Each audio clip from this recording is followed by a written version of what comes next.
સુરત શહેરમાં તાજેતરમાં વધુ એક નકલી ફેક્ટરી પર છાપા મારવામાં આવ્યા છે. આ ફેક્ટરીમાં બ્રાન્ડેડ સાબુ, હાર્પિક અને અન્ય બ્રાન્ડેડ વસ્તુઓનું ડુપ્લિકેશન કરવામાં આવી રહ્યું હતું.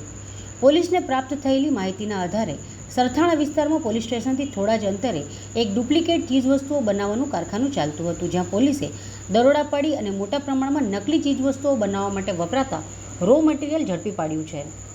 આ લોકોનો મૂળ ઉદ્દેશ્ય જનતાને ઠગવાનો અને ખોટી રીતે નફો મેળવવાનો છે, જેના કારણે લોકોને મર્યાદિત ઉત્પાદનોની સાચી ઓળખ અને ગુણવત્તા જાળવી રાખવા માટે સતત સતર્ક રહેવું આવશ્યક છે.